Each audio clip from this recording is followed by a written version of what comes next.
Aaron Carter's mom has made a pretty remarkable decision. She has decided she wants the world to see the death scene, where the bathroom where Aaron was found dead. And the reason for this is she is calling out the police and feels like they did not do a proper investigation here, because she is certainly insinuating that there may have been foul play involved in Aaron Carter's death.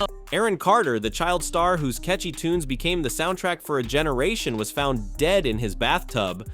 The official narrative quickly solidified: a tragic accident, the heartbreaking result of intoxicating substances leading to an accidental drowning. It's a story we've sadly heard before in the demanding world of entertainment. But beneath the surface of this seemingly straightforward, albeit devastating, conclusion, unsettling questions began to bubble up almost immediately. Disturbing inconsistencies gnaw at the edges of the official report, hinting at a reality far more complex, far more sinister than a simple overdose gone wrong. Was Aaron Carter's untimely end truly just another Hollywood tragedy, or was it the final, chilling act in a dark play orchestrated by powerful figures lurking just out of view? The easy answers felt wrong, leaving a void filled with suspicion. Well, the first day, I got a call. The first thing, I got a call from my daughter, Angel, and she said that Aaron was found in the pool. So then I found out later that he was found in a tub, and the stories just kind of kept changing. The first major fissure in the official story appeared within the coroner's own findings. Aaron supposedly drowned, submerged in his bathtub, yet the autopsy report revealed a startling fact. There was no water found in his lungs. It's a basic physiological impossibility. How does someone drown without aspirating water? This baffling detail alone was enough to raise eyebrows, but it was just the beginning. Aaron's mother, Jane Schneck, consumed by grief and a mother's intuition that something was terribly wrong, refused to let the official ruling stand unchallenged. She took the gut-wrenching step of releasing deeply disturbing photos from the scene of her son's death. They depicted a bathtub filled with an oddly green, murky water, towels arranged with an almost staged perfection, and most jarringly, what looked like fecal matter smeared across the bathroom floor.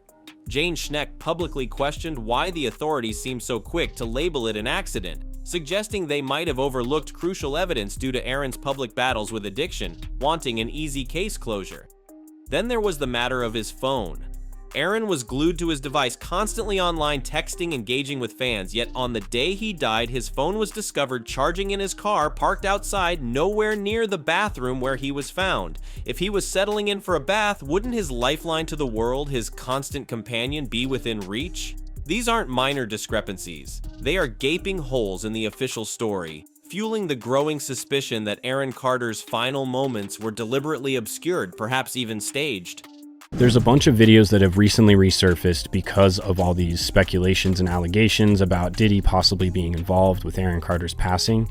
And one of the craziest, most damning pieces of evidence, in my opinion, is the fact that Aaron released this TikTok video literally 2 days prior to him disappearing and being gone, unalived forever. The unsettling circumstances surrounding the death scene were amplified by Aaron's own words just days before he was found unresponsive. The urgency and fear in his voice were palpable in a TikTok video that now feels like a desperate premonition. Looking straight into the camera, he didn't mince words. He claimed his life was actively in danger. He spoke of being targeted, of being set up, pointing fingers not just at industry forces, but alleging his own family was somehow involved. He specifically mentioned a significant financial dispute, claiming Sony Records owed him $3.5 million and implying powerful entities didn't want to pay up. He even referenced dark family secrets, including accusations against his brother. His plea was desperate. He needed help, needed funds to relocate to an undisclosed safe location, convinced that powerful people were conspiring to keep him trapped, possibly in his own home.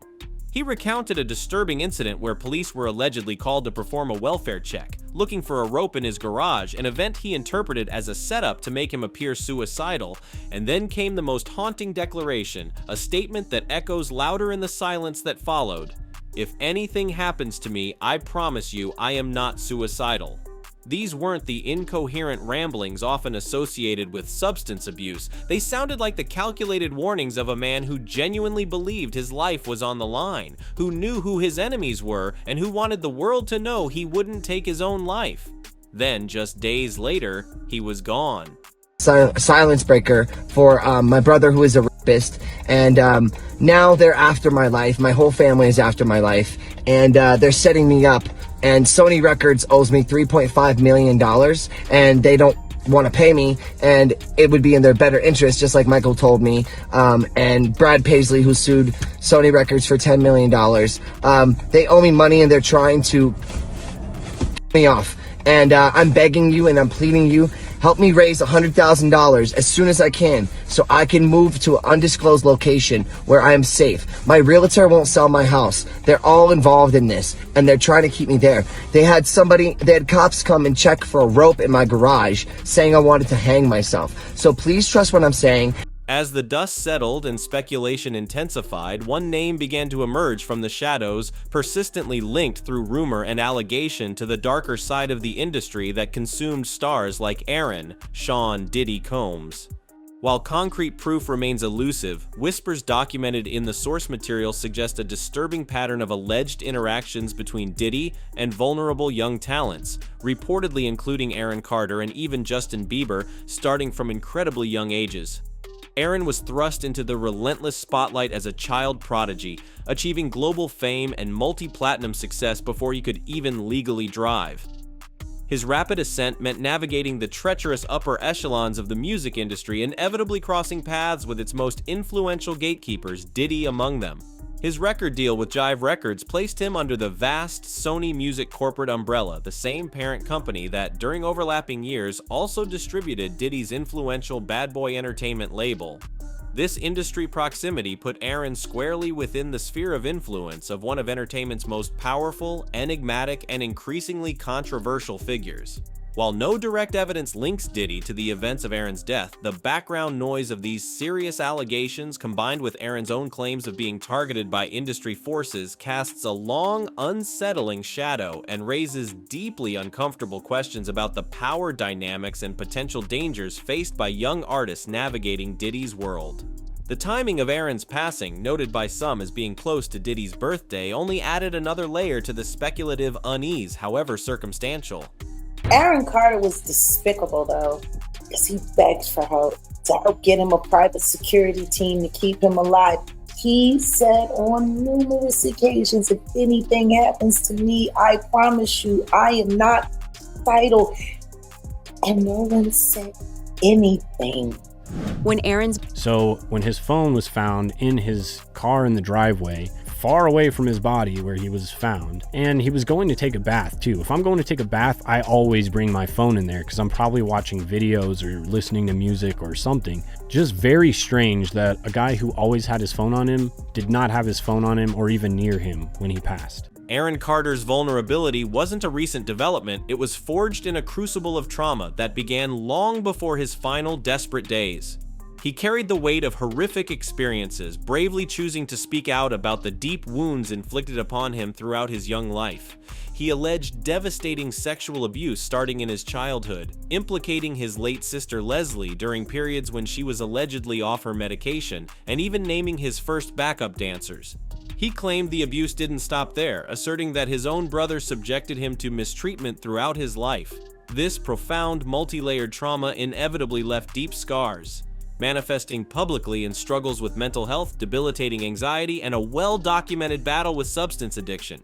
His drug use, often scrutinized and judged by the public, can be viewed through a different lens. Desperate attempts to self-medicate to numb the overwhelming pain of memories he couldn't escape. His openness extended to his physical health concerns, voicing anxieties about potentially contracting STDs, including HIV, stemming from experiences where he felt exploited and lacked control. This heartbreaking cycle, early exploitation leading to trauma, leading to mental health struggles and substance abuse, is a terrifyingly familiar narrative for many child stars swallowed by the Hollywood machine. It mirrors the public struggles of others like Justin Bieber, another young star who allegedly entered Diddy's orbit early in his career and later battled similar demons in the public eye.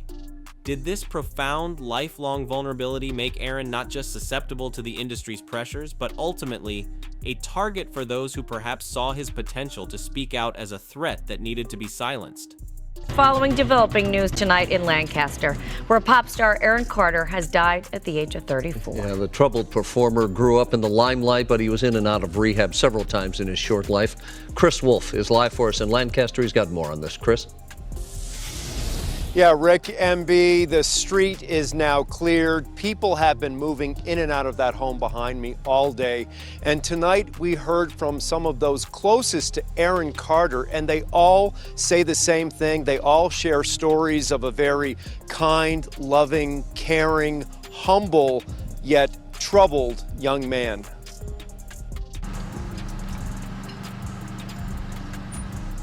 It's the tragic death of a young performer, and now family, friends, and fans around the world are suffering the loss. Just when the story couldn't seem any more convoluted, explosive allegations surfaced from an unlikely, albeit highly visible, source: Kanye West. Never one to shy away from controversy, Kanye publicly leveled stunning accusations against Harley Pasternak, a well-known celebrity trainer who counted both Kanye and Aaron Carter among his clients.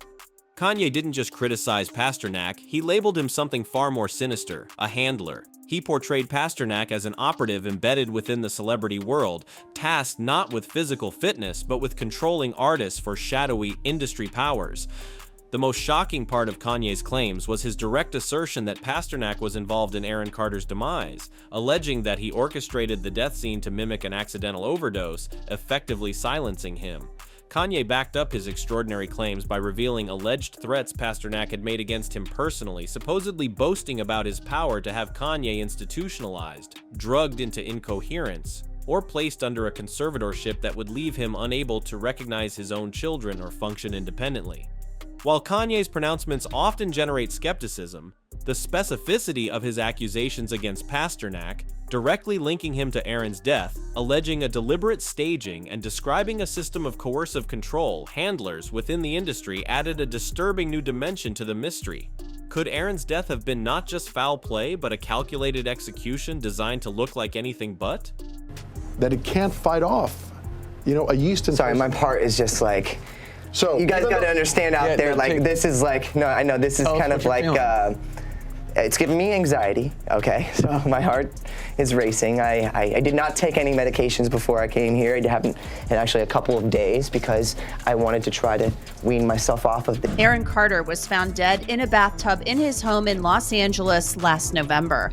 Since that time, TMZ has reported the LA County coroner did not find water in his lungs, meaning he didn't drown.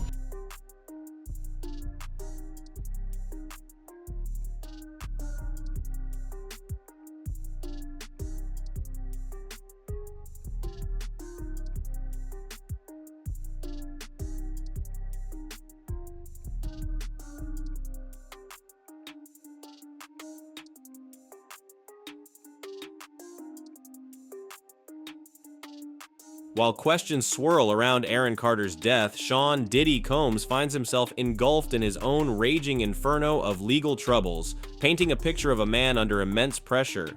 Federal authorities conducted high-profile raids on his properties in Los Angeles and Miami, signaling a serious ongoing investigation reportedly exploring grave allegations related to trafficking, illegal firearms, and potentially operating a criminal enterprise under RICO statutes. This federal storm erupted shortly after his former girlfriend, Cassie Ventura, filed a bombshell civil lawsuit alleging years of horrific abuse, control, and assault.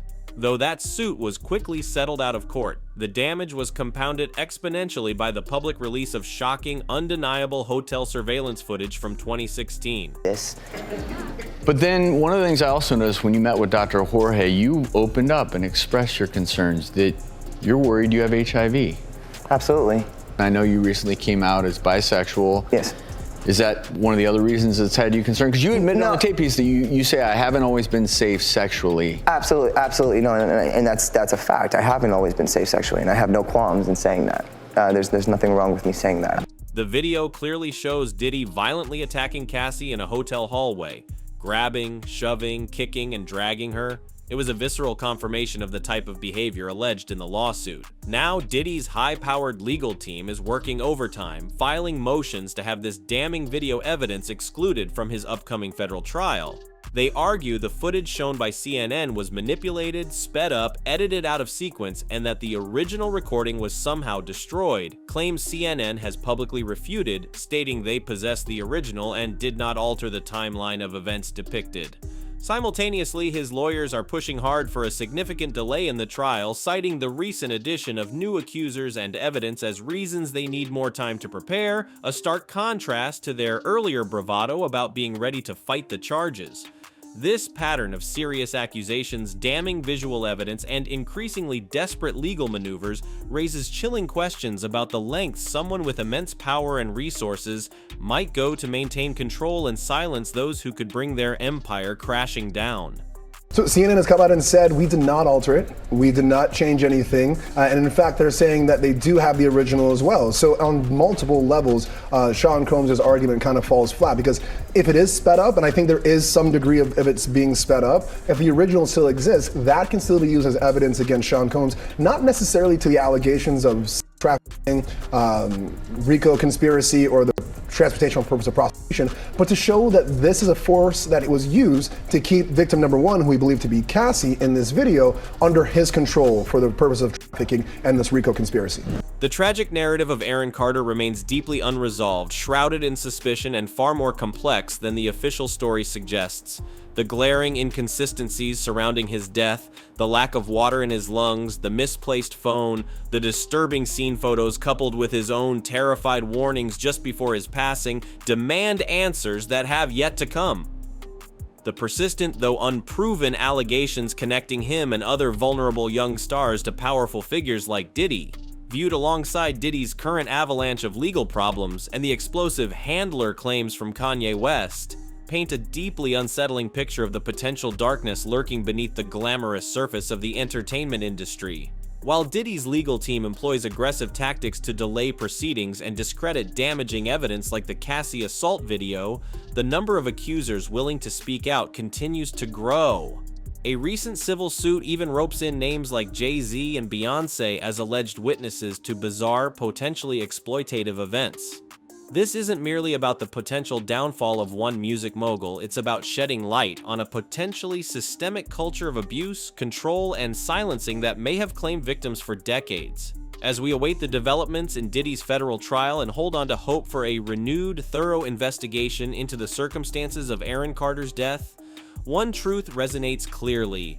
The fight for justice, for Aaron, and for all those who may have suffered in silence is ongoing and more critical than ever. The secrets held tightly by the industry are slowly, painfully being dragged into the harsh light of day, and the world is finally paying close attention. This story is far from over.